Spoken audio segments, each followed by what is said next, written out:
Most riders think they know it all until their engine fails, their bike gets stolen, or a hidden feature costs them big time. In this ultimate compilation, we're revealing the biggest riding mistakes and hidden secrets mechanics won't tell you. From tiny habits that silently kill your engine, to features you never knew could save your ride, this is the stuff that separates weekend warriors from real road legends.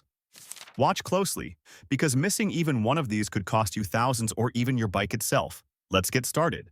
Number 1. Never start your motorcycle like this. Number 1. Revving a cold engine. Revving your engine right after startup might sound cool, but it's one of the fastest ways to wear out your bike. When your engine is cold, oil hasn't fully circulated yet. That means pistons, camshafts, and bearings are running dry for the first few seconds. If you twist the throttle, you're forcing metal parts to operate at high speed with minimal lubrication. This increases friction, accelerates wear, and in extreme cases can cause piston scuffing. Mechanics agree that revving a cold engine contributes to reduced top-end engine life. On modern bikes, the ECU manages the idle for optimal fuel delivery, so there's zero benefit to manual input. Just let the engine idle naturally for 30 to 60 seconds. Once the oil has had time to warm and circulate, the bike will be ready to roll with a lot less wear and tear in the long run. Number 2. Starting with throttle. Open, fuel-injected motorcycles don't need throttle input at startup. Yet many riders still twist the grip as they start the engine. On modern bikes, doing this sends the wrong signal to the ECU, which tries to correct for an unneeded fuel-air imbalance. This can cause a hard start, sputtering idle, or even lead to temporary flooding of the injectors. The throttle should always remain closed when starting. The ECU is designed to control the air-fuel ratio precisely, and adding extra throttle just confuses it.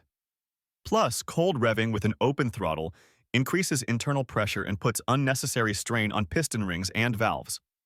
It's a habit left over from carbureted bikes, but on modern machines it does more harm than good. If you want your bike to fire up cleanly and stay mechanically healthy, trust the system, leave the throttle alone, and let the electronics handle the fuel mix. Number 3. Skipping fuel pump, priming. Every time you turn the key on a modern motorcycle, you'll hear a brief whirring sound. This is your fuel pump priming the system. That sound means it's pressurizing the injectors and eliminating air bubbles from the fuel rail. If you hit the starter button before this cycle completes, you risk starting the bike with insufficient fuel pressure or even small air pockets in the line. This causes lean misfires, puts strain on the pump, and forces the injectors to compensate. Repeatedly skipping this step over time shortens fuel pump and injector lifespan. The fix is simple. Turn the ignition key, wait 2 seconds for the prime cycle to finish, then press start. This gives the fuel system time to do its job, delivers smooth ignition, and reduces long-term mechanical wear. Don't rush it. Those 2 seconds could save you from costly fuel system repairs down the line. Number 4. Starting in gear without the clutch. One of the most jarring mistakes is starting your motorcycle while it's in gear without pulling in the clutch. If your side stand safety switch or neutral sensor fails, or you're on an older model without them, this can make the bike lurch forward the moment it fires up. That sudden movement can damage your transmission, strain the chain, bend foot pegs, or worse, cause a tip-over in tight spaces. Even with safety systems in place, you're still forcing the starter motor to crank against load, which adds stress to both the electrical system and the drivetrain. The smart move? Always verify neutral before starting, or if you must start in gear, make sure the clutch is pulled in fully. Get into the habit of looking for the green neutral light, and never assume the bike will just start fine. It's not just about convenience, it's about protecting your starter, gearbox, and potentially your safety. Number 5. Repeated cranking. If your bike doesn't start immediately, holding the starter button for long stretches or repeatedly pressing it is a fast way to kill your battery and overheat your starter motor. Starter motors draw a huge amount of current, and excessive cranking creates heat that can damage internal windings or cause fuses to blow. Most manufacturers recommend cranking for no more than 5 seconds at a time, with 10 to 15 seconds rest in between attempts. Beyond that, every push further drains the battery and risks a complete electrical failure. Repeated cranking also floods the engine with excess fuel, making it even harder to start. If your bike doesn't start within the first 2 or 3 tries, stop and diagnose the issue. Check the kill switch, neutral, side stand, or fuel supply. Trying over and over won't fix the problem and may create a new one. Respect your starter system, and it'll last much longer. Number 6. Ignoring dashboard warnings. Modern motorcycles come with sophisticated onboard diagnostics for a reason. That little check engine or oil pressure light that stays on after startup? It's not decoration, it's a warning. Ignoring these lights can lead to catastrophic damage. If your oil pressure light remains lit, it means your engine isn't getting proper lubrication. Riding like that can destroy internal components in minutes. Likewise, ignoring a battery or engine management warning could mean running with a faulty sensor, low voltage, or an ECU problem, all of which risk permanent damage. Riders sometimes dismiss these lights as glitches or think, "I'll deal with it later." Don't. If a warning light stays on after startup, shut the bike off and inspect the issue or consult a mechanic. Those alerts are there to prevent costly failures. Respect them, and they'll protect your bike. Number 7. Skipping pre-ride checks. Starting your motorcycle without a basic inspection is a gamble. Even just one missed issue like low oil, a flat tire, or a loose chain can ruin your ride, or worse, cause an accident. A simple 60-second walk-around can save you thousands in repairs. The T-clocks method is the gold standard. Tires, controls, lights, oil, chassis, and stands. Make sure your chain is lubricated, your brakes have pressure, and nothing's leaking. Confirm that you have fuel, all lights work, and your tire pressures are within spec. Riders often skip this because they're in a rush, but rushing leads to missed problems. Even pros inspect before every ride. Starting up without this step might work today, but it only takes one failure to end up stranded or worse. Make it a habit, inspect first, then ride. There you have. These are the most common startup mistakes that are easy to make, but just as easy to fix. Give your engine time to breathe, trust your fuel system, respect your dashboard, and never ignore a pre-ride check. Start your bike smart, and it'll reward you with years of smooth, reliable riding. If you found this video helpful, then do not forget to like, subscribe, and share the video with your friends, and also drop down the comment if you were making any of these mistakes. Number 2. Doing this will make your engine run like new again. Step number 1. Change the oil. Let's start with the most obvious but most mismanaged step. Changing oil isn't enough. You need to use the right type, grade, and interval for your engine. Many riders use generic car oil or skip changes beyond the recommended mileage. That kills performance. Use motorcycle-specific oil, preferably synthetic if your engine allows it. And don't rely on time alone. Watch for signs like increased heat, engine noise, or dark oil on the dipstick. A technician from a Kawasaki service center once said, "Dirty oil is like sandpaper in your engine. It doesn't just lubricate, it slowly destroys." Fresh, proper oil is your engine's lifeblood. Number 2. Clean or replace the air filter. Think of your air filter as your engine's lungs. If it's clogged, your bike suffocates, burns more fuel, loses power, and runs hotter. A dirty filter can drop horsepower without you even realizing it. Most riders don't clean or replace their air filter until it's visibly filthy. That's too late. Inspect it every 3,000 to 5,000 kilometers, especially if you ride in dusty areas. Foam filters can be cleaned and re-oiled. Paper ones usually need replacing. A clean filter gives your bike more breath and more bite. Number 3. Use fuel additives or injector cleaners. Occasionally. Over time, deposits build up inside your fuel system, especially if you use regular fuel or let your bike sit. This gunk affects fuel injectors or carburetors, leading to misfires, weak acceleration, and poor idling. Using a high-quality fuel injector cleaner every few thousand kilometers can dissolve carbon and restore spray patterns. One Yamaha tech I spoke to recommends a bottle of cleaner every third tank if you ride short distances. It's like detox for your engine, clearing out residue that soap and water could never reach. Number 4. Adjust the valve clearance. This one's a game changer, and it's often forgotten. Your engine's valves open and close thousands of times per minute. Over time, they go out of spec. If the clearance is too tight, the valves don't seat properly, causing compression loss and hot starts. Too loose, and they sound like a sewing machine. Either way, performance suffers. Many bikes require valve checks every 10,000 to 20,000 kilometers, but riders skip it because it sounds technical or costly. Don't. Proper valve adjustment restores quiet, smooth running, and efficient combustion. It's not flashy, but it's critical. Number 5. Check spark plugs. Your spark plugs are tiny but mighty. They ignite the air-fuel mix, and even slight wear can affect your throttle response and fuel burn. If your engine hesitates under acceleration or has cold start issues, check the plugs. Are they black and sooty, oily, corroded? Replace them. Use plugs with the correct gap and heat rating. A rider I met on a long tour had been losing power gradually and thought his clutch was slipping. Turned out to be a fouled plug. New ones gave him a 15% power boost overnight. Small part, huge impact. Number 6. Sync your throttle bodies. If you ride a twin or multi-cylinder engine, each cylinder needs to fire evenly. When throttle bodies or carbs are out of sync, one cylinder works harder, others lag. The result? Vibration, uneven idling, poor fuel efficiency. You can feel it in your handlebars and pegs. A throttle body sync, or carb sync on older bikes, balances the airflow between cylinders, making your engine feel together again.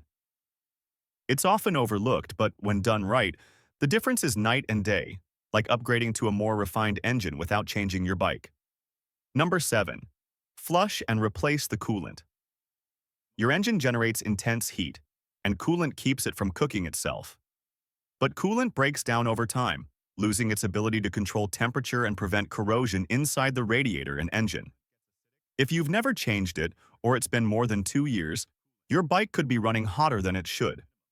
One rider, Ahmed from Kuala Lumpur, noticed his temperature gauge creeping higher in traffic. He thought it was a thermostat issue, until a mechanic flushed the old coolant and replaced it with fresh, manufacturer-recommended antifreeze. Problem gone. Bonus, a coolant flush also clears mineral buildup, improving overall engine health. Number 8. Check for vacuum leaks. This one flies under the radar. A cracked vacuum line or loose intake boot can cause your bike to idle rough, hesitate on throttle, or even stall, and most riders chase everything else: plugs, fuel, valves, before they check for air leaks. If your engine sounds uneven or surges randomly, spray a little carb cleaner near the intake boots or hoses, with the engine idling. If the RPM jumps, you've got a leak. One mechanic in Berlin told me, vacuum leaks are the ghosts of engine problems, hard to spot, but easy to fix. Sealing them restores fuel-air balance, throttle response, and idle stability. Number 9. Lube and adjust the chain. This may sound like basic maintenance, but your chain directly affects how smoothly power gets to your rear tire. If it's too loose, it slaps and jerks. Too tight, it stresses the gearbox.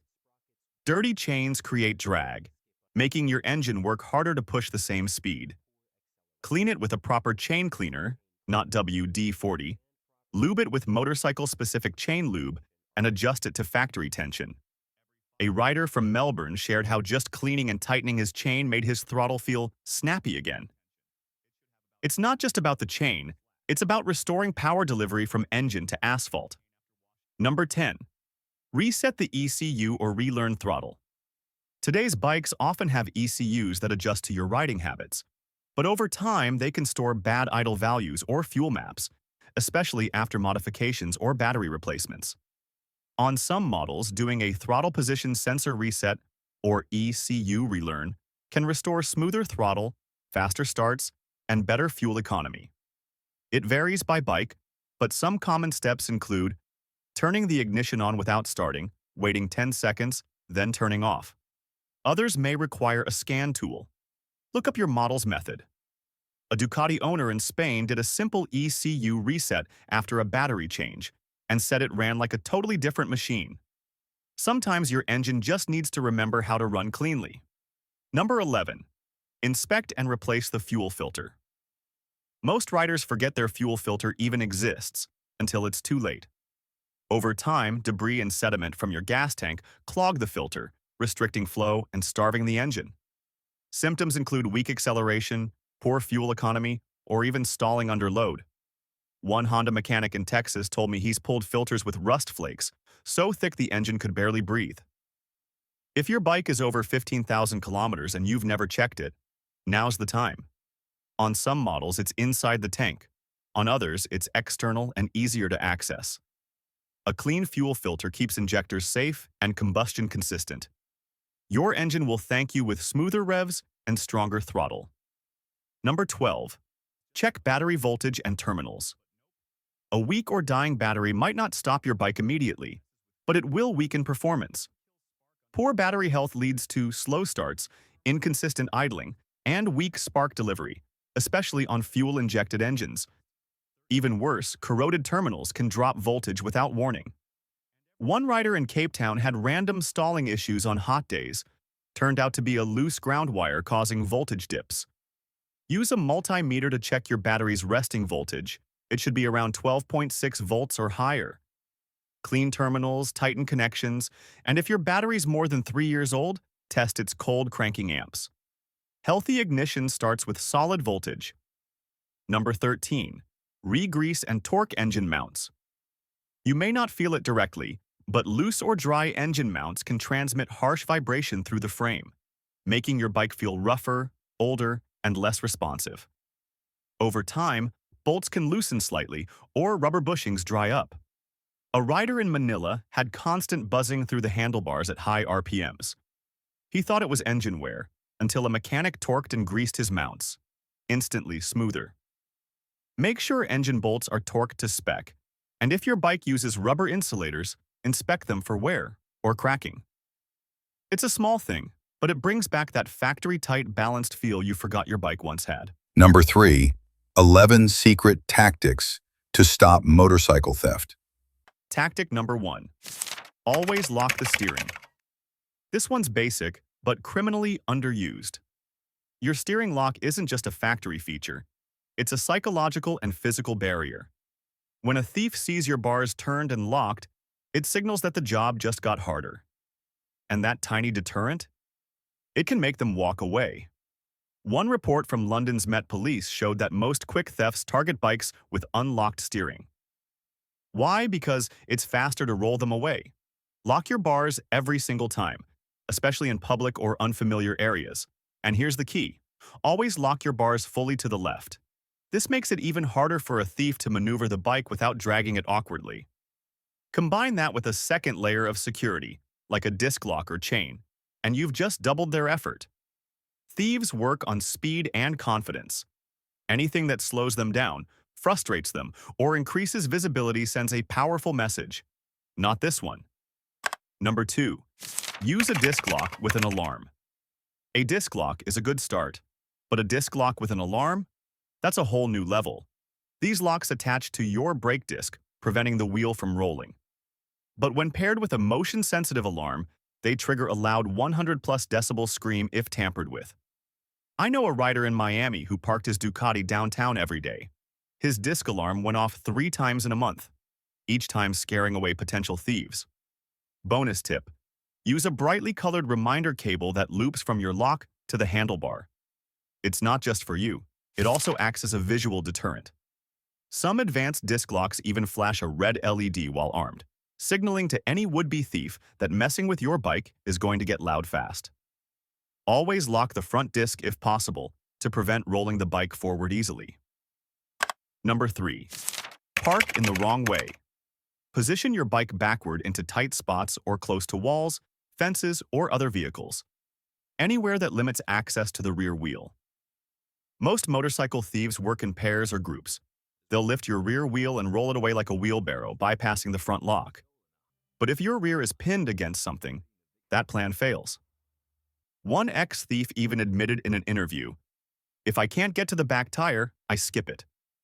Also consider using multi-point parking strategies. For example, angle the front wheel toward a wall while the rear is locked to a fixed object. This forces any potential thief to physically reposition the bike in multiple steps, making it riskier and more time-consuming. In crowded areas like apartment complexes, park near security cameras, or in plain view of a well-lit area to add extra psychological barriers. Number 4. Kill switch mod or hidden cutoff. A standard kill switch is common, but a hidden switch or cutoff wired into the ignition or fuel line adds stealth protection. This custom trick is something most thieves don't expect. You flip the hidden switch, and even with the key, or after hot wiring, the bike won't start. It's especially popular with custom bike builders or older carbureted bikes. A rider in Manila installed a fuel line cutoff under his seat. His parked Honda was tampered with twice. Both times it wouldn't start. And both times, it was still there in the morning. The best part? These hidden switches can be installed for just a few bucks and don't change your bike's appearance at all. You can place one under the seat, behind a fairing panel, or even disguised as a dummy switch. And for modern EFI bikes, ignition circuit interrupters or smart key fob disablers are growing in popularity. It's a hidden trick that makes your bike unrideable instantly. Number 5. Lock it to something solid. Lightweight bikes are easy to pick up, literally. In under 30 seconds, 3 people can lift a 400-pound bike into a van and drive off. That's why one of the oldest but most effective strategies is this. Lock it to an immovable object. Use a heavy-duty chain and shackle, preferably around your rear wheel and frame, and anchor it to a pole, fence, or ground loop. In Tokyo, parking garages with built-in anchor loops have near-zero theft reports. Why? Because stealing a bike bolted to concrete takes tools, time, and noise. All things thieves hate. Number 6. Use GPS trackers. Today's smart trackers are compact, affordable, and extremely effective. Devices like Apple AirTags, Monomoto, or dedicated GPS systems can hide under the seat, inside fairings, or within tail compartments. If your bike ever goes missing, you'll know exactly where it is. A rider in Barcelona installed a tracker inside his tail light housing. His Yamaha was stolen at 2 a.m., but the tracker pinged its location in a warehouse 9 miles away. Police recovered it within 3 hours. The best part? Most thieves don't even know it's there. Trackers don't prevent theft, but they can sure end it quickly. Number 7. Chain through the frame. Most riders chain their rear wheel. Problem is, wheels can be removed in under a minute with the right tools. That's why real pros loop the chain through the frame or swing arm, not just the wheel. A stolen wheel can be replaced. A stolen frame? That's the whole bike. In the UK, insurance investigators found over 60% of chained bikes were stolen because the chain was only on the wheel. So when chaining up, aim for a fixed load-bearing part of the chassis. It's a little harder, but it makes your security 10 times tougher to defeat. Number 8. Double up. Here's a trick straight from professional security consultants. Double protection discourages thieves immediately, especially if it's 2 different types. For example, a disc lock plus heavy-duty chain, or a steering lock plus alarm. Why does this work? Because every thief has a preferred tool. Bolt cutters, grinders, lockpicks. They're fast with one, slower with the other. The moment they see 2 different systems, they know it's going to take time, noise, and attention. And that's exactly what they don't want. One retired officer in Chicago said, "I've never seen a bike with 2 locks disappear, just the ones with one." Number 9. Cover your bike. Sounds simple, but it's powerful. A basic bike cover hides your model, paint, and parts.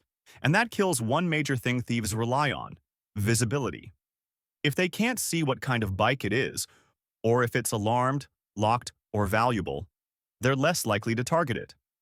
A study by the NICB, National Insurance Crime Bureau, revealed that covered motorcycles in high-risk areas were up to 60% less likely to be stolen than uncovered ones.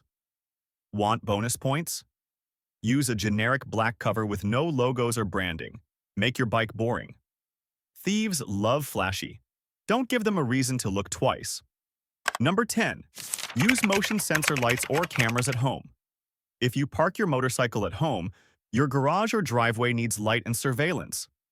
Motion-activated LED lights are inexpensive and effective. The second someone steps near your bike, the area floods with light, making most thieves panic. Even better, pair it with a cheap smart cam, like Blink or Wise.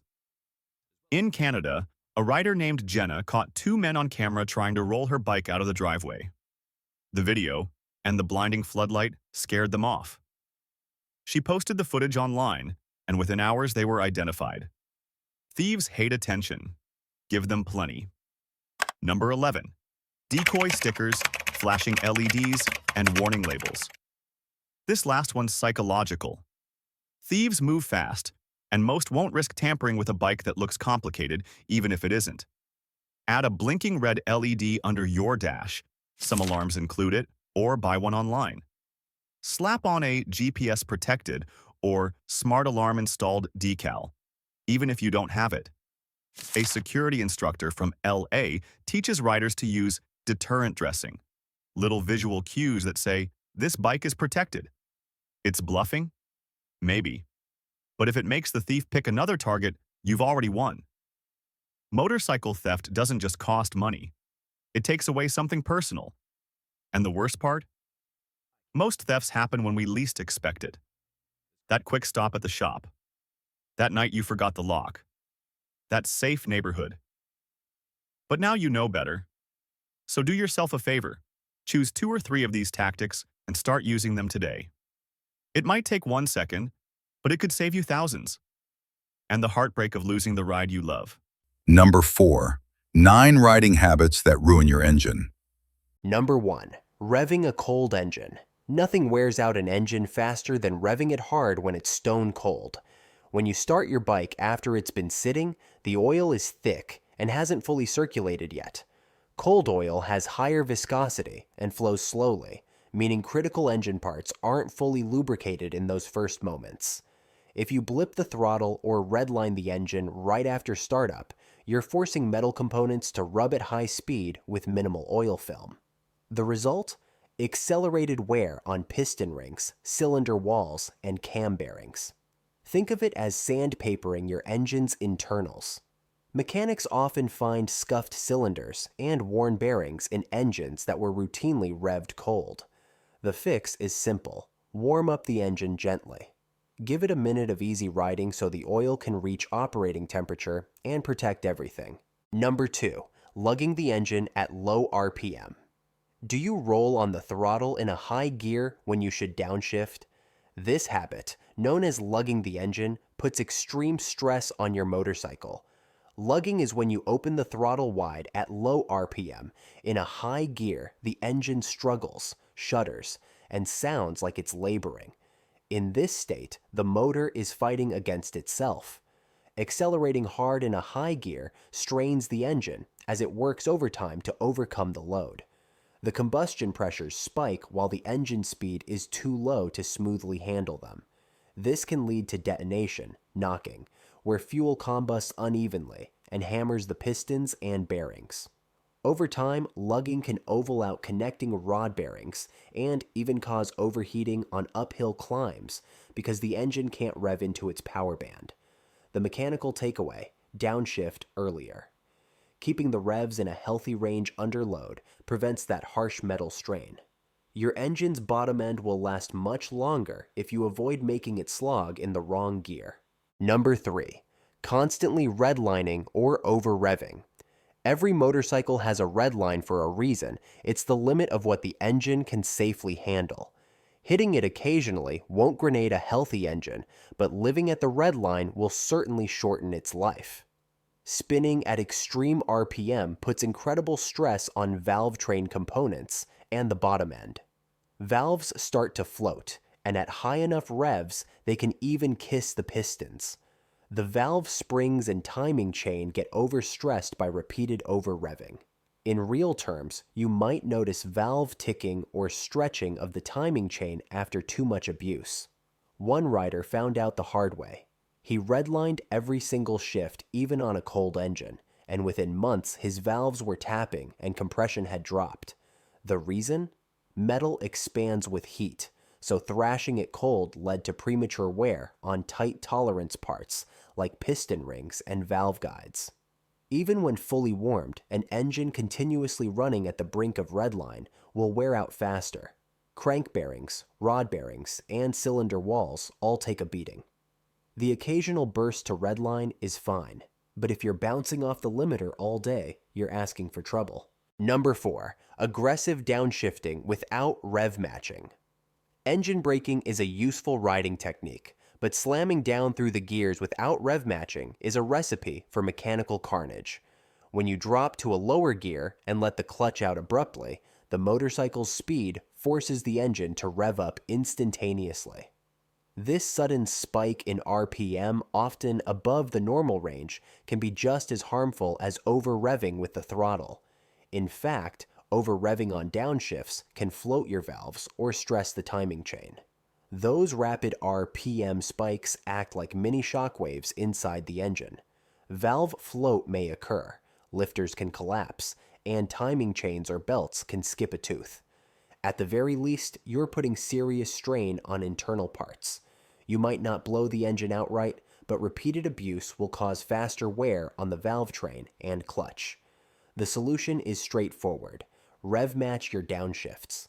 Blip the throttle as you downshift to synchronize engine RPM with the lower gear. Number 5. Riding the clutch. Keeping the clutch partially engaged is a silent engine killer in the long run. Many riders do this in stop-and-go traffic or slow maneuvers. They slip the clutch constantly to control speed.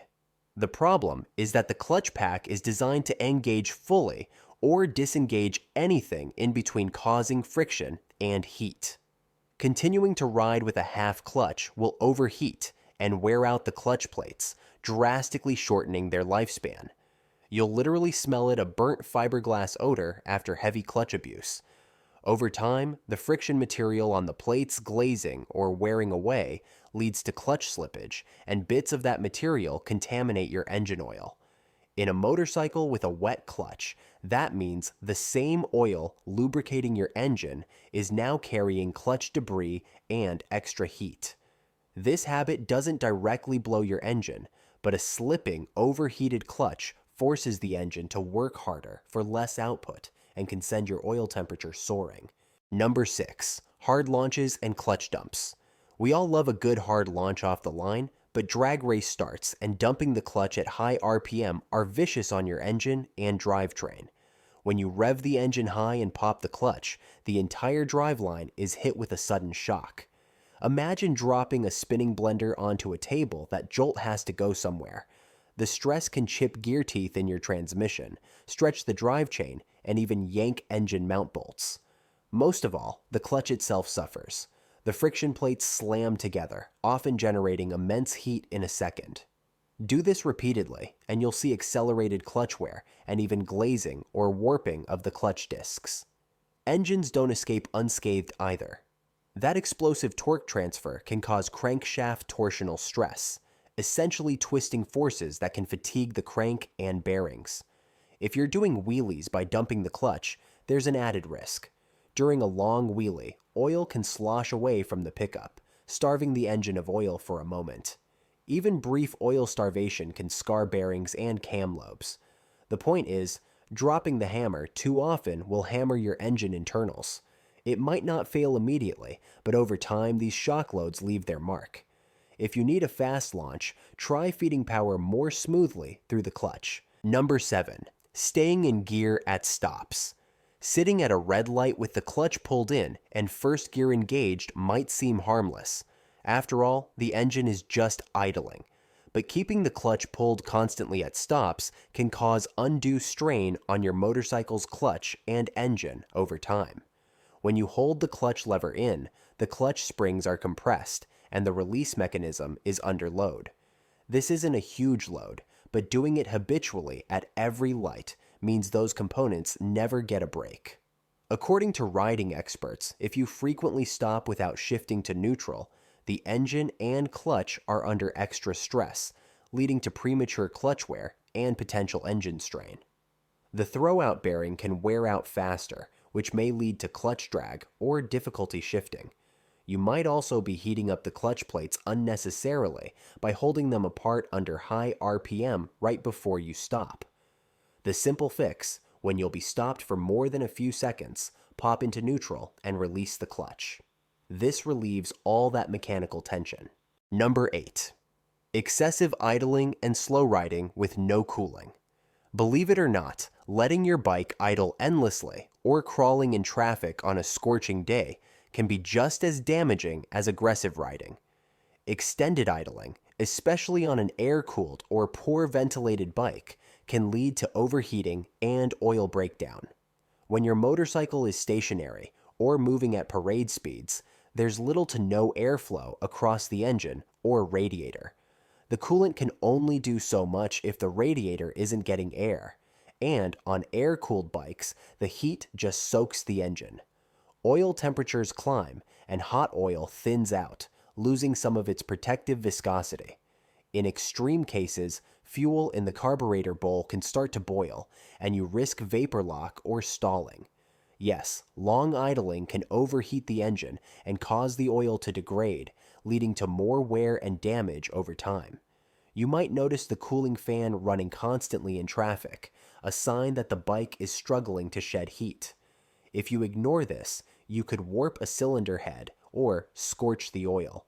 The best practice is to keep the bike moving at least a little, or shut it down if you're going to be sitting for a long period. Don't warm up your bike for 15 minutes at a standstill. It's not necessary. A minute or two of gentle idle and then riding off at low load will warm it up more effectively without overheating. Number 9. Ignoring overheating and warning signs. Engines don't like running hot. Overheating can warp cylinder heads, blow head gaskets, and break down your oil in no time. Unfortunately, some riders keep pushing their bike even when it's clearly running too hot. Maybe you see the temp gauge needle buried in the red, or an angry red warning light on the dash, or you feel heat baking your legs in traffic. These are your cues to take action now. Continuing to ride with the engine overheated can cause the metal parts to expand beyond design clearances. Pistons can scuff the cylinder walls, valves can stick, and spark knock might start occurring. In modern bikes, overheating often leads to the ECU cutting power, or the engine boiling over coolant. If you ignore those signs, you risk permanent engine damage, like a warped head or cracked block. Even oil gets cooked when it's overheated, turning into useless sludge that no longer lubricates. The long-term cost of one severe overheat can be a complete engine rebuild. So, what should you do? Pay attention to the gauge and your bike's behavior. If you're in slow traffic on a blistering day and the temperature is climbing uncontrollably, pull over and shut the bike off to let it cool. Never ride an overheated engine hard. You're essentially grinding away material at that point. Also, don't ignore subtle signs like the smell of hot coolant or oil, pinging sounds, or steam. Those are early warnings. It's far cheaper to address a cooling issue than to replace half an engine. Number 5. 13 hidden motorcycle features you'll regret not using sooner. Feature number 1, kill switch. Most riders ignore it until panic hits. But the kill switch is one of the fastest, safest ways to shut off your engine anytime. If your throttle sticks, the key's out of reach, or you've dropped your bike, this red switch can be your best friend. Mechanics also say using it regularly keeps the contacts clean. One instructor even told his students, "Train your thumb like a pilot. Engine off, thumb first." Small habit, massive benefit. Number 2, adjustable brake and clutch levers. See that dial on your levers? It's not just a design element. It adjusts the distance between the lever and your grip. Riders with smaller or larger hands can fine-tune it for comfort and faster reaction. A guy at my local garage complained about hand cramps during long rides until a mechanic turned that dial. His grip improved instantly. Once you find your sweet spot, you'll wonder how you ever rode without it. Number 3, steering. Lock. It takes 5 seconds to turn your bars, twist the key, and lock your steering, yet most riders skip it. But thieves don't want a hassle. A locked bar slows them down and draws attention. In New York, a rider named Jerome got his parked bike pushed 4 blocks before they gave up because of the steering lock. It's basic. But that little click might be all it takes to protect your ride. Number 4, helmet lock. Check under your seat or frame. That tiny metal hook or latch? It's a helmet lock, Most bikes have it, few riders use it.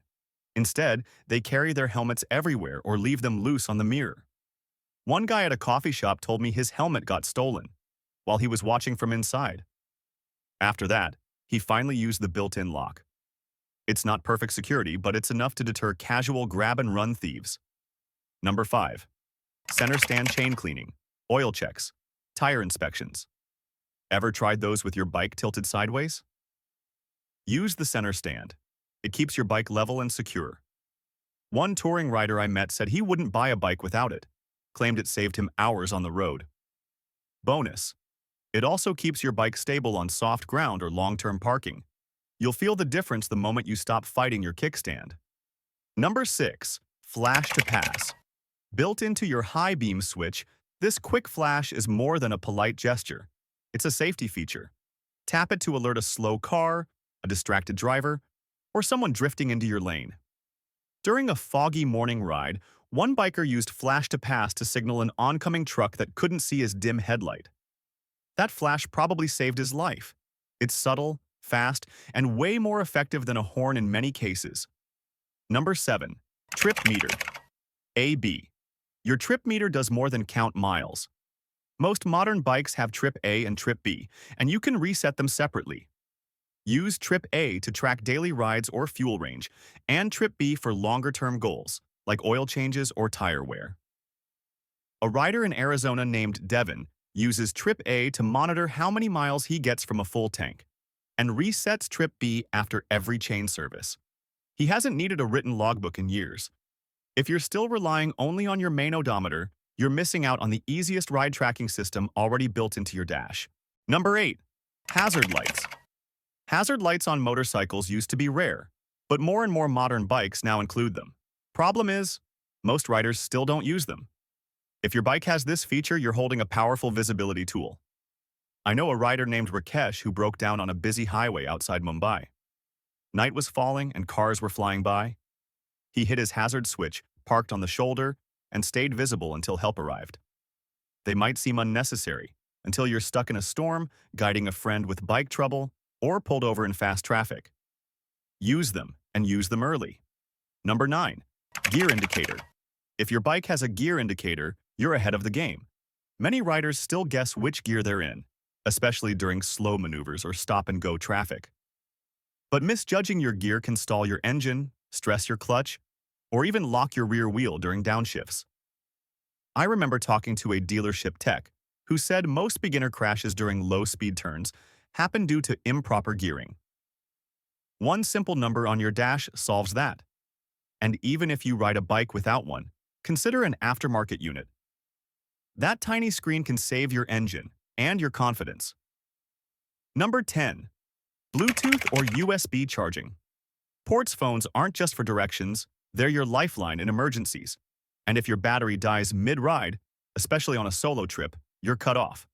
Some bikes come with built-in USB ports near the dash or under the seat. Others are Bluetooth ready for helmet communication. A rider in Colorado, Emma, got lost in the Rockies and couldn't call for help because her phone died. She had a USB port under the tank, never wired it up. After that, it was the first mod she finished. Check your bike's wiring. It might already be prepped. A powered phone isn't a luxury on the road. It's a necessity. Number 11. ABS, anti-lock braking system. Many riders know their bike has ABS, but few understand how much of a difference it makes until it activates. Anti-lock braking system prevents wheel lock during hard braking. On wet roads, gravel, or emergency stops, it can literally stop you from sliding into traffic. In Germany, a new rider named Tobias was approaching a roundabout when a van braked hard in front of him. He slammed both brakes and felt the ABS kick in. No skid, no fall. Just a controlled stop. Don't disable it. Don't underestimate it. ABS is one of the biggest safety upgrades in motorcycle history, and it's working silently in the background every ride. Number 12. Riding modes. If you ride a mid to high-end bike, chances are it comes with riding modes, like rain, sport, touring, or eco. These aren't gimmicks. They change throttle response, traction control, and power delivery based on conditions. One rider I know, Jake from Texas, used to ride aggressively year-round until a sudden downpour hit. He switched to rain mode on his Yamaha FZ and said the power drop kept him upright during every slick corner. Learning how and when to use these modes can make you faster in dry weather and safer in bad ones. The right mode isn't about ego, it's about adaptability. Number 13. Engine cutoff with side stand. It's one of those features you barely notice until the day you leave your stand down and try to take off. That sudden stall? It's a life-saving cutoff. Newer bikes automatically kill the ignition if the side stand is down and the bike is in gear. Sounds small, but people have died from taking off with the stand dragging, catching on the ground, and throwing the bike sideways. A rider in Vancouver shared on a forum how this feature saved him from what could have been a 50-mile-per-hour high side. If your bike has it, don't disable it. If it doesn't, train yourself to double-check every time. Motorcycles are evolving. They're not just engines and wheels anymore. They're packed with features meant to protect, support, and elevate your ride. Yet so many of us treat these features like hidden buttons we'll figure out later. Don't wait for a scare to start using them. Learn them. Use them. Get familiar with your machine, not just how it rides, but what it's capable of. Because sometimes the smartest move isn't buying a better bike. It's using the one you have to its full potential. Number 6. 11 habits to make your motorcycle last over 500k miles without repairs. Habit number 1. Warm up your engine. You can't just hit the ignition and fly off like it's a video game. Your engine's like a body. It needs time to stretch, circulate oil, and stabilize temp. Cold starts without warm-up are murder on internal parts, especially your piston rings and valve seals. Here's what I do. Start the engine. Let it idle for 30 to 60 seconds. Then gently ride at low RPMs for the first few minutes. Don't rev it like a maniac. Don't skip this. A mechanic once told me, every hard cold start takes 100 miles off your engine's life. After I started warming it up religiously, the difference in throttle response and wear was night and day. Number 2. Never skip oil changes. This one sounds basic, but it's the most ignored. Changing oil isn't about kilometers. It's about how you ride. High RPMs, city stop-go traffic, long highway runs. Your oil's degrading faster than you think. And here's the catch. The wrong oil kills clutch plates and starves bearings. I once used car oil in a pinch. Worst decision ever. My clutch started slipping within 500 kilometers. Always use JASO MA or MA2 rated oil for motorcycles, never automotive. And change it every 3,000 to 5,000 kilometers, religiously. Not when I get time. If you want 500,000 miles, oil is your engine's blood. Keep it clean, keep it flowing. Number 3. Check and maintain your chain every 500 kilometers. Chains are the most abused and forgotten part, and ironically, the most critical. A dry, misaligned chain destroys your sprockets, drains power, and even snaps unexpectedly. I've seen guys towed home because their chain popped off at 100 kilometers per hour. Every 500 kilometers, I do a quick clean and lube. Takes 10 minutes. Also check tension. It should have about 20 to 30 millimeters of slack. And here's a tip. Never lube the chain after washing. Lube it after riding, when it's warm. That way, the oil soaks in better. 500k mile riders treat their chain like a lifeline. And you should too. Number 4. Clean or replace your air filter. Your engine breathes through that filter. If it's clogged, your bike chokes. More fuel, less air, equals carbon deposits, rough idling, and faster wear. One guy I know had no clue his filter was clogged with mud after a rainy trip. Within weeks, his bike was guzzling fuel and misfiring like crazy. A fresh filter literally restored his throttle like new. So here's the rule. Off-road riders? Clean every 500 kilometers. City riders? Every 1,000 to 1,500 kilometers, and replace foam filters every 6 months. Treat airflow like your bike's lungs. Keep them clear and breathing freely. Number 5. Never ignore strange sounds. That tiny clicking noise? That weird vibration under load? These are early warnings, not background music. Engines don't just randomly fail. They send out signals. You just have to listen. I learned this the hard way. A friend ignored a ticking sound for months. Thought it was normal. Turns out his valve clearance was way off. Burnt a valve. Full top-end job. 40,000 rupees gone. Now, the moment I hear anything unusual, rattle, tap, grind, I inspect it or take it in. If you want 500,000 miles, you become a master of detecting and acting on the small stuff before it becomes a big repair bill. Number 6. Maintain perfect tire pressure. This one doesn't just save tires, it saves your suspension, handling, and engine wear. Underinflated tires drag, overheat, and kill fuel economy. Overinflated ones bounce, lose grip, and hammer your forks. I once ran my rear tire at 18 psi for weeks without realizing. My bike felt sluggish, wobbly in corners, and my rear brake kept locking up. It wasn't until I checked the pressure that I understood.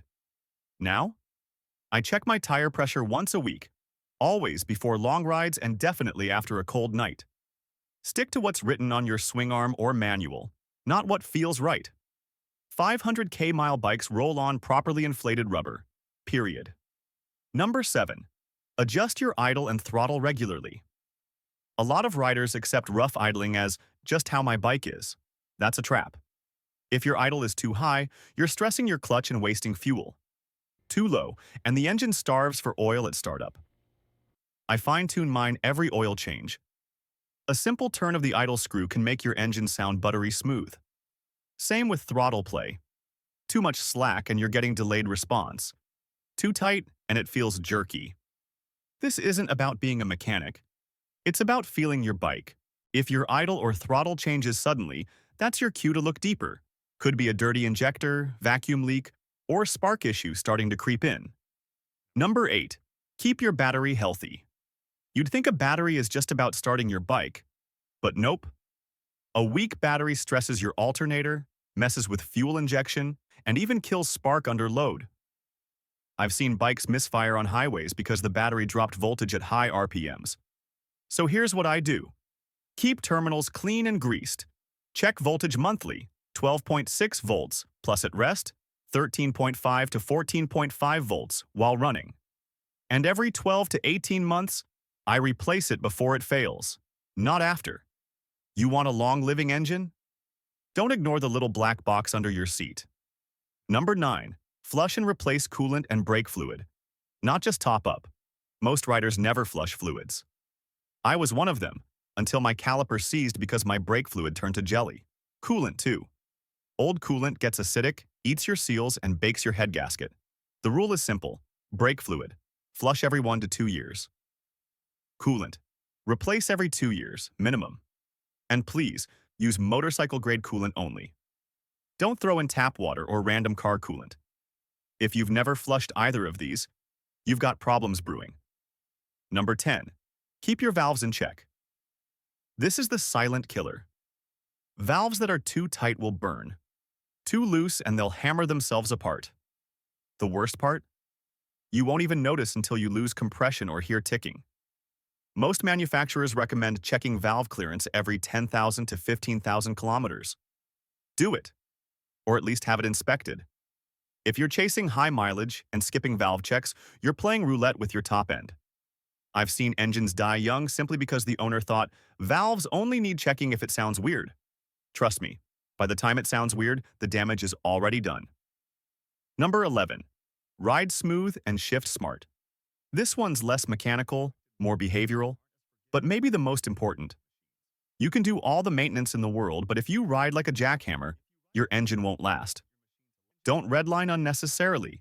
Don't downshift aggressively into high revs, match your revs while shifting, and ride at consistent mid-range RPMs. Smoothness reduces clutch wear, transmission stress, engine heat, everything.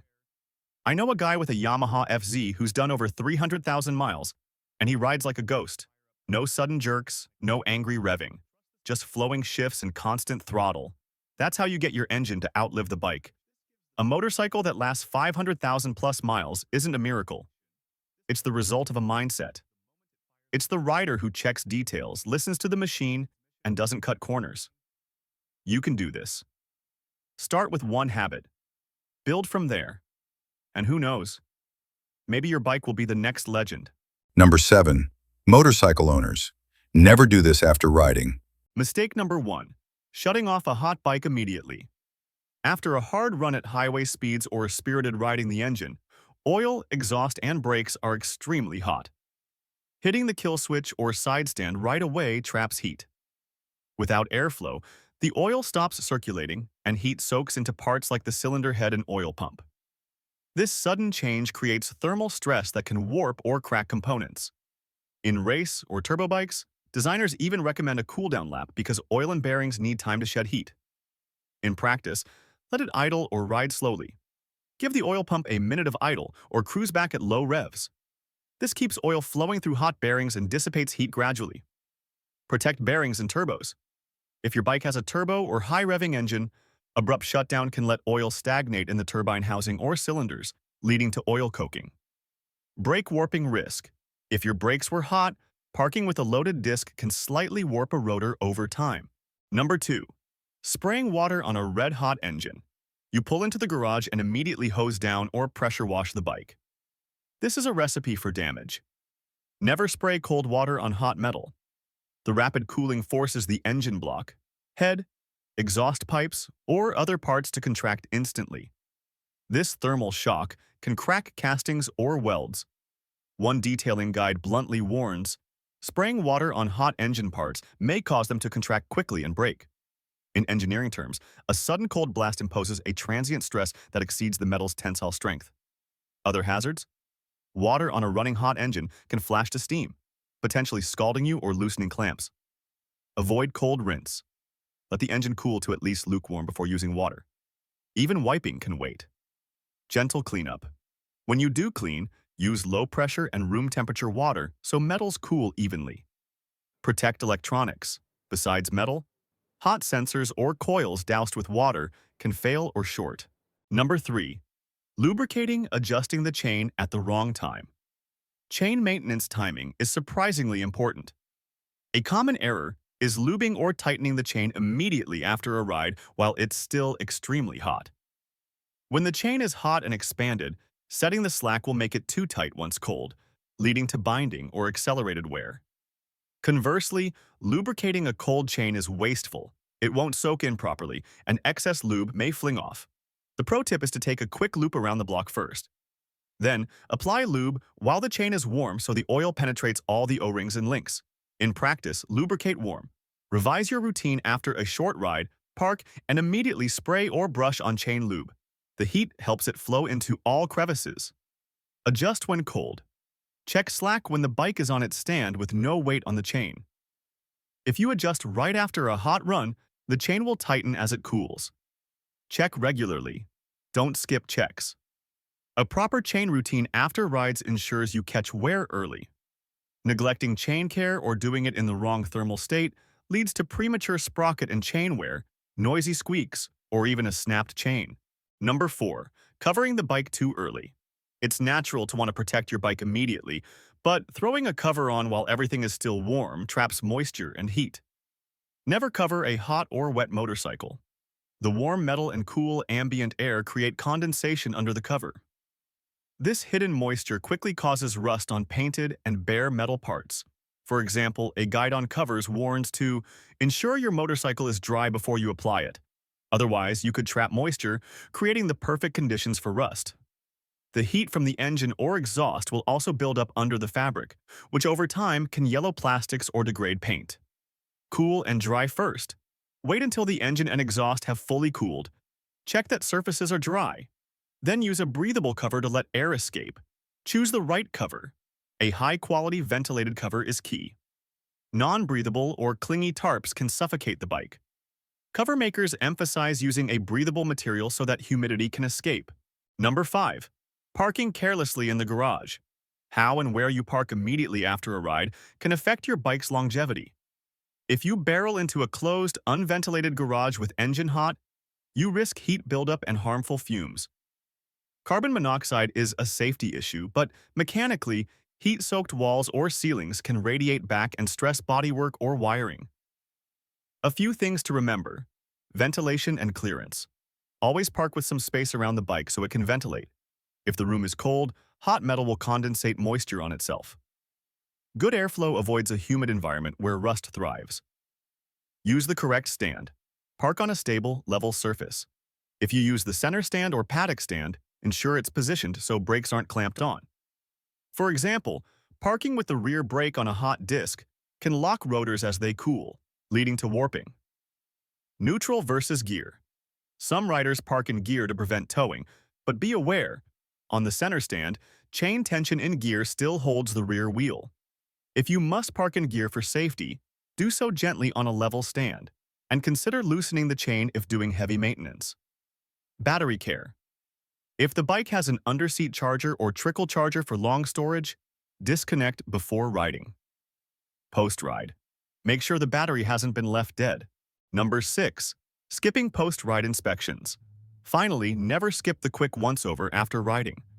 Small issues can quickly become big failures if left unchecked. For example, low oil or coolant from a simmering leak, low tire pressure after high-speed warming, or a loose nut due to vibration can all be caught with a simple inspection. Serious riders know the drill. Look for fluid drips, listen for rattles, and feel for loose parts. Key items to check after parking. Tires. Touch them. If you feel oddly soft spots after a hot run, reinflate to spec. A slightly deflated hot tire will set rubber beds oddly as it cools, affecting the profile. Also look for embedded debris. Fluid leaks. Get on your knees and eyeball under the bike for oil or coolant. A small drip from an engine gasket or hose can indicate a dangerous failure point that worsens when the engine cools and parts contract. Brakes. Ensure pads aren't unusually worn or glazing. A quick look at rotors, any abnormal discoloration or warp, can save a brake failure. Controls and cables. Check throttle, clutch, and brake levers for free play. Heat cycling can sometimes cause cables or hydraulic lines to shift. Number 8. Doing this will make your engine run like new again. Step number 1. Change the oil. Let's start with the most obvious but most mismanaged step. Changing oil isn't enough. You need to use the right type, grade, and interval for your engine. Many riders use generic car oil or skip changes beyond the recommended mileage. That kills performance. Use motorcycle-specific oil, preferably synthetic if your engine allows it. And don't rely on time alone. Watch for signs like increased heat, engine noise, or dark oil on the dipstick. A technician from a Kawasaki service center once said, "Dirty oil is like sandpaper in your engine. It doesn't just lubricate, it slowly destroys." Fresh, proper oil is your engine's lifeblood. Number 2. Clean or replace the air filter. Think of your air filter as your engine's lungs. If it's clogged, your bike suffocates, burns more fuel, loses power, and runs hotter. A dirty filter can drop horsepower without you even realizing it. Most riders don't clean or replace their air filter until it's visibly filthy. That's too late. Inspect it every 3,000 to 5,000 kilometers, especially if you ride in dusty areas. Foam filters can be cleaned and re-oiled. Paper ones usually need replacing. A clean filter gives your bike more breath and more bite. Number 3. Use fuel additives or injector cleaners. Occasionally. Over time, deposits build up inside your fuel system, especially if you use regular fuel or let your bike sit. This gunk affects fuel injectors or carburetors, leading to misfires, weak acceleration, and poor idling. Using a high-quality fuel injector cleaner every few thousand kilometers can dissolve carbon and restore spray patterns. One Yamaha tech I spoke to recommends a bottle of cleaner every third tank if you ride short distances. It's like detox for your engine, clearing out residue that soap and water could never reach. Number 4. Adjust the valve clearance. This one's a game changer, and it's often forgotten. Your engine's valves open and close thousands of times per minute. Over time, they go out of spec. If the clearance is too tight, the valves don't seat properly, causing compression loss and hot starts. Too loose, and they sound like a sewing machine. Either way, performance suffers. Many bikes require valve checks every 10,000 to 20,000 kilometers, but riders skip it because it sounds technical or costly. Don't. Proper valve adjustment restores quiet, smooth running, and efficient combustion. It's not flashy, but it's critical. Number 5. Check spark plugs. Your spark plugs are tiny but mighty. They ignite the air-fuel mix, and even slight wear can affect your throttle response and fuel burn. If your engine hesitates under acceleration or has cold start issues, check the plugs. Are they black and sooty, oily, corroded? Replace them. Use plugs with the correct gap and heat rating. A rider I met on a long tour had been losing power gradually and thought his clutch was slipping. Turned out to be a fouled plug. New ones gave him a 15% power boost overnight. Small part, huge impact. Number 6. Sync your throttle bodies. If you ride a twin or multi-cylinder engine, each cylinder needs to fire evenly. When throttle bodies or carbs are out of sync, one cylinder works harder, others lag. The result? Vibration, uneven idling, poor fuel efficiency. You can feel it in your handlebars and pegs. A throttle body sync, or carb sync on older bikes, balances the airflow between cylinders, making your engine feel together again. It's often overlooked, but when done right, the difference is night and day, like upgrading to a more refined engine without changing your bike. Number 7. Flush and replace the coolant. Your engine generates intense heat, and coolant keeps it from cooking itself. But coolant breaks down over time, losing its ability to control temperature and prevent corrosion inside the radiator and engine. If you've never changed it, or it's been more than 2 years, your bike could be running hotter than it should. One rider, Ahmed from Kuala Lumpur, noticed his temperature gauge creeping higher in traffic. He thought it was a thermostat issue, until a mechanic flushed the old coolant and replaced it with fresh, manufacturer-recommended antifreeze. Problem gone. Bonus, a coolant flush also clears mineral buildup, improving overall engine health. Number 8. Check for vacuum leaks. This one flies under the radar. A cracked vacuum line or loose intake boot can cause your bike to idle rough, hesitate on throttle, or even stall, and most riders chase everything else: plugs, fuel, valves, before they check for air leaks. If your engine sounds uneven or surges randomly, spray a little carb cleaner near the intake boots or hoses, with the engine idling. If the RPM jumps, you've got a leak. One mechanic in Berlin told me, vacuum leaks are the ghosts of engine problems, hard to spot, but easy to fix. Sealing them restores fuel-air balance, throttle response, and idle stability. Number 9. Lube and adjust the chain. This may sound like basic maintenance, but your chain directly affects how smoothly power gets to your rear tire. If it's too loose, it slaps and jerks. Too tight, it stresses the gearbox. Dirty chains create drag, making your engine work harder to push the same speed. Clean it with a proper chain cleaner, not WD-40. Lube it with motorcycle-specific chain lube and adjust it to factory tension. A rider from Melbourne shared how just cleaning and tightening his chain made his throttle feel snappy again. It's not just about the chain, it's about restoring power delivery from engine to asphalt. Number 10. Reset the ECU or relearn throttle. Today's bikes often have ECUs that adjust to your riding habits, but over time they can store bad idle values or fuel maps, especially after modifications or battery replacements. On some models, doing a throttle position sensor reset, or ECU relearn, can restore smoother throttle, faster starts, and better fuel economy. It varies by bike, but some common steps include turning the ignition on without starting, waiting 10 seconds, then turning off. Others may require a scan tool. Look up your model's method.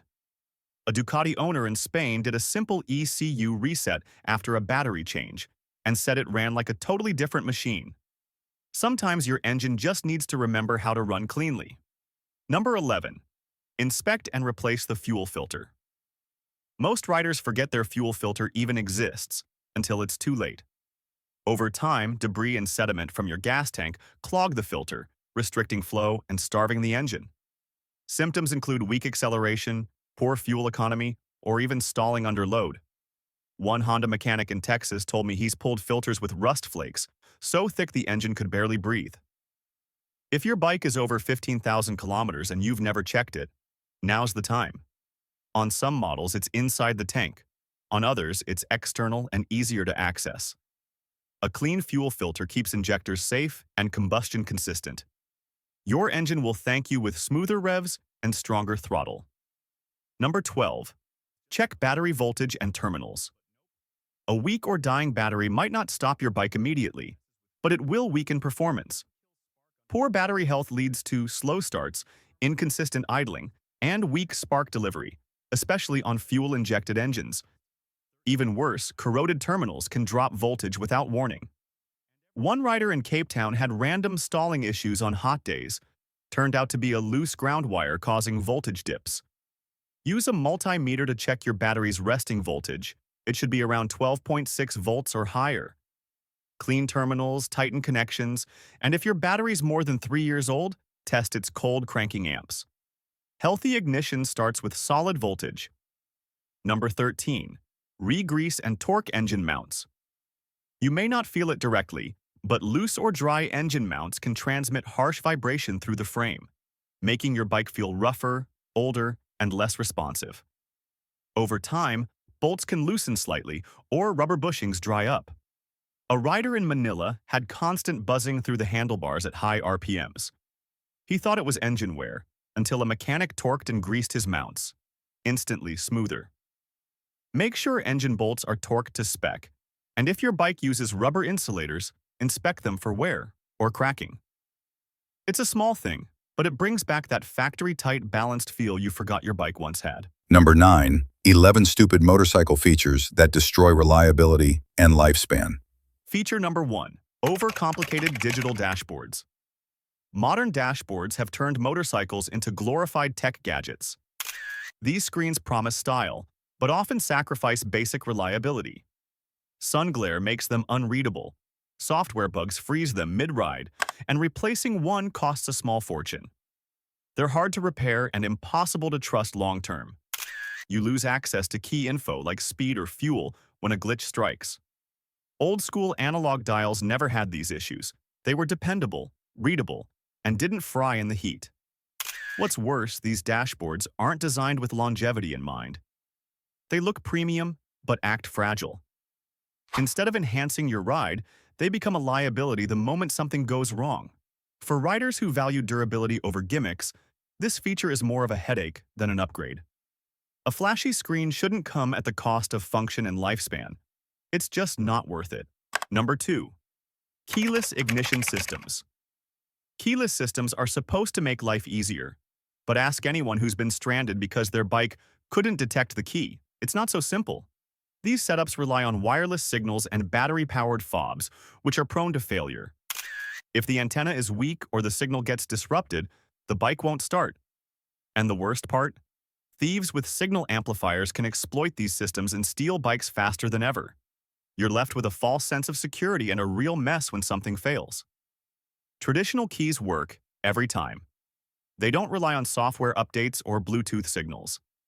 Keyless ignition may feel futuristic, but it's another fragile link in a system that used to be bulletproof. When something that basic becomes unreliable, it's not innovation. It's regression disguised as convenience. Number 3. Built-in quick shifters on commuters. They are great on the racetrack, but putting them on small commuter bikes is overkill. These systems are designed for high-performance gearboxes, not the lighter transmissions found in 150cc or 250cc machines. With rough calibration, you get jerky shifts, increased gearbox wear, and premature clutch issues. For daily riding, it's completely unnecessary. Worse, it encourages aggressive shifting habits that only speed up wear and tear. You're not shaving lap times during your grocery run. You're grinding your gears for no reason. Commuter bikes are built for reliability and simplicity. Adding track-level tech doesn't make them better. It shortens their lifespan and turns them into maintenance nightmares. Manufacturers add these features to market performance, but in reality, they're compromising long-term function. Number 4. Integrated LED headlights. These are sold as sleek and high-tech, but they're a disaster when it comes to maintenance. On older bikes, if a bulb went out, you popped in a new one. Done. Now, one tiny fault and you have to replace the entire unit. That's costly, time-consuming, and frustrating, especially if it happens mid-ride or while traveling. These sealed systems can't be repaired by the average rider, and they often fail due to moisture, vibration, or wiring faults. What's worse, when they go out, you're completely in the dark literally. Instead of smart modular designs where components can be swapped easily, manufacturers are building single-piece units that throw the whole thing away if one part breaks. It's wasteful, expensive, and bad for long-term reliability. Number 5. Excessive ride modes on small bikes. Ride modes might make sense on high-performance machines, but on small displacement bikes, they're just a flashy distraction. Rain mode, sport mode, eco mode for a 150cc commuter? It's unnecessary complexity. These features add extra sensors, wiring, and control modules, which all increase the chances of electronic failure. And when one of these systems malfunctions, it doesn't just inconvenience you, it can make your throttle unpredictable or reduce engine power when you need it most. That's not just annoying, it's dangerous. These bikes aren't producing enough power to warrant multiple modes. One well-tuned setup is better than 3 unreliable ones. Manufacturers push these features to look modern, but what they really do is add points of failure that didn't exist before. Number 6. Plastic engine covers and mounts. Some bikes now come with plastic engine guards or even mounts that absorb vibration. Here's the problem. Plastic doesn't flex like metal under stress. It cracks, deforms, and fails under repeated heat and load. Drop your bike or hit a pothole hard enough, and that plastic could snap, sending vibrations through the frame and damaging other parts. Metal doesn't do that. Aluminum or steel mounts survive years of use, heat, and abuse. These plastic parts may look modern, but they can't handle the real demands of the road. Once they go, your engine might shift out of place, stress surrounding components, or cause alignment issues. What started as a cost-cutting measure quickly becomes a safety and durability risk. Number 7. Underbody exhausts. At first glance, underbody exhausts look clean and compact. They centralize weight, improve aerodynamics, and keep the rear profile neat. But here's the trade-off. You're trapping heat where your bike needs airflow most. With less ventilation, everything nearby battery, wiring, rear shock starts cooking.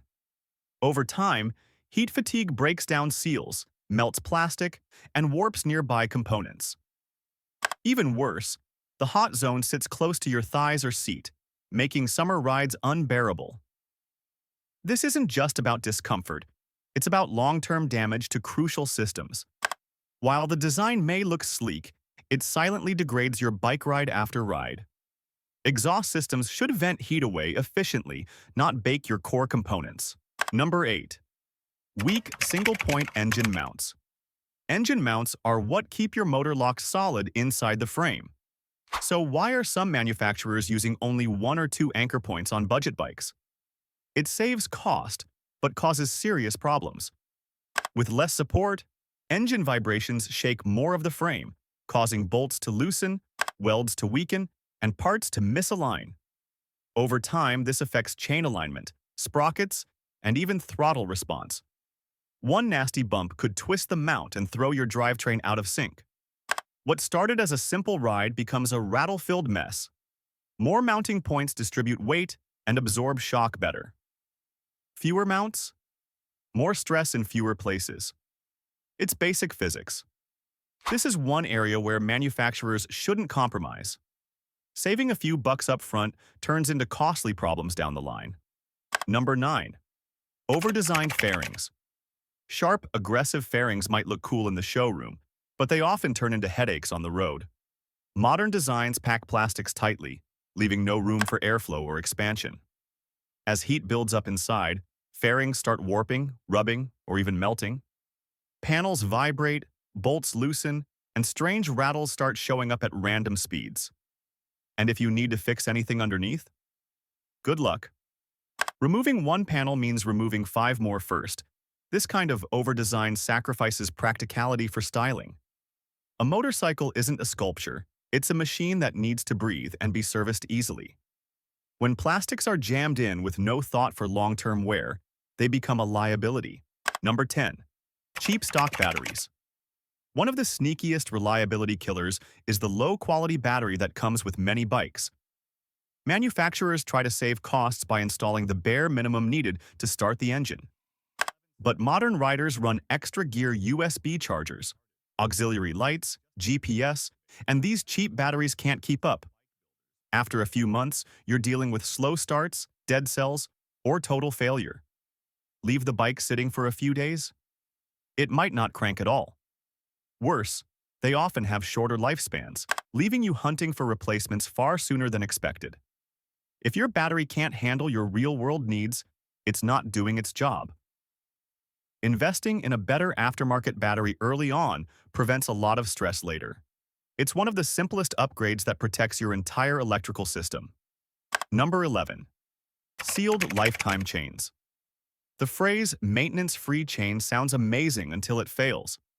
Sealed chains are often encased, hiding wear and grime until it's too late. In dusty or wet environments, gunk builds up fast. Since you can't inspect or service the chain easily, minor issues go unnoticed. You don't see stiff links, rust, or stretching until it snaps. And when it does, the damage is real. Broken chains can lock rear wheels, destroy sprockets, or even injure riders. Regular chains may need more attention, but they let you spot trouble early. Lifetime often just means until failure.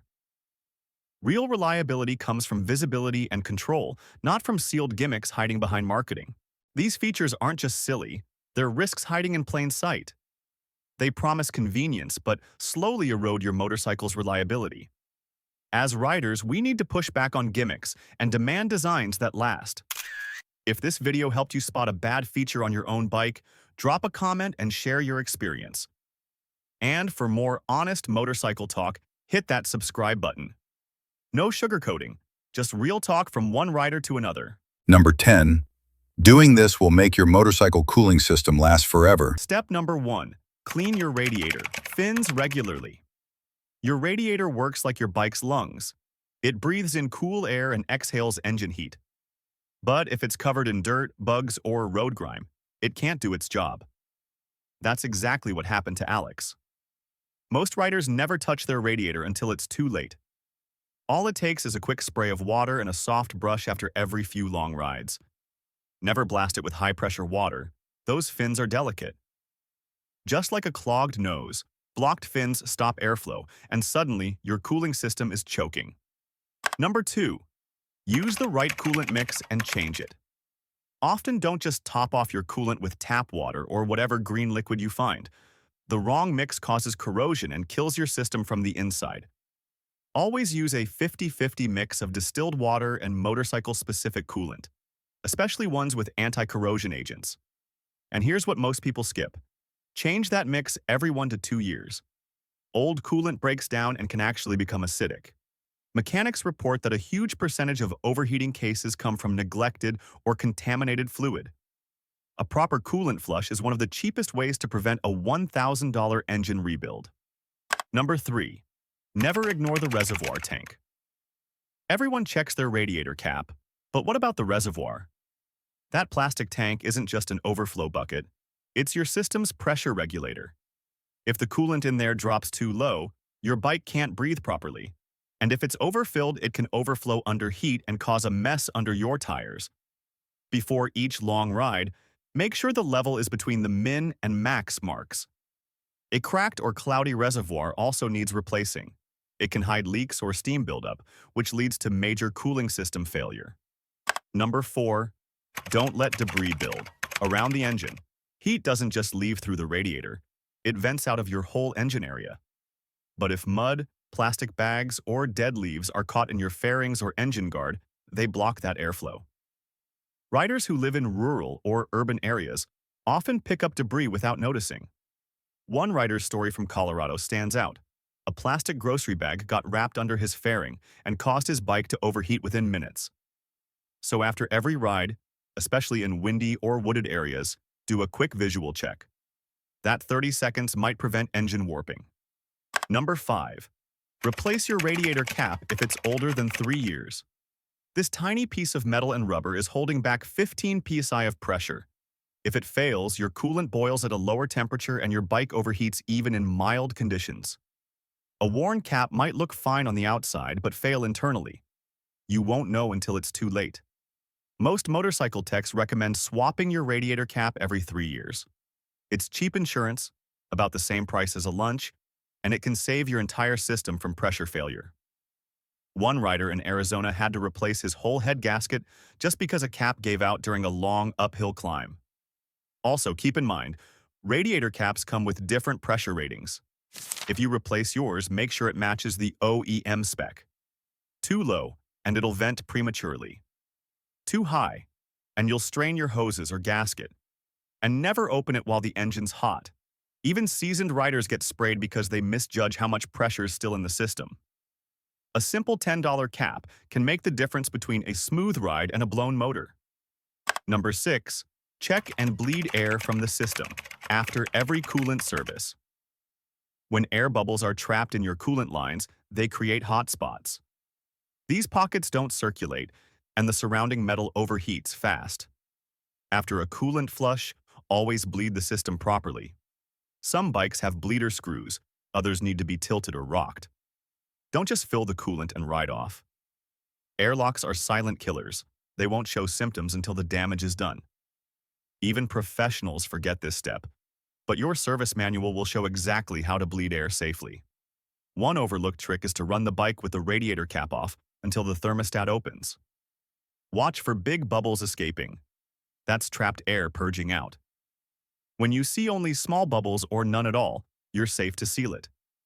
This step might take 10 minutes, but skipping it can cost you a warped head or cracked cylinder. And if your bike has an overflow reservoir, make sure it's at the right level too. Air in that bottle means you still have a pressure issue. Number 7. Watch for subtle, overheating signs. Overheating doesn't always mean steam pouring out. Sometimes it's just a fan that's running longer than usual, or a temp gauge creeping slightly higher in stop-and-go traffic. Pay attention to patterns. If your bike feels hotter near your legs, or your idle gets unstable, it could be early signs of a cooling issue. One rider noticed his idle RPM kept climbing at traffic lights. Turns out his fan switch was failing, and his engine was boiling without warning lights. The sooner you catch these signs, the cheaper and easier the fix. Also look for coolant smell near the engine, especially sweet or metallic scents. That usually means a leak is heating up near the exhaust or block. Another clue? White residue near the radiator cap or hose clamps. That's dried coolant, and it points to pressure escaping somewhere. These small signals often go unnoticed until the damage is deep. Use your senses, temperature, smell, idle behavior. They're all early warning signs. Real quick, if this is helping you understand your bike better, hit that subscribe button. We break down safety tips, real fixes, and things riders never learn until it's too late. No fluff, just what you need. Let's get back to it. Number 8.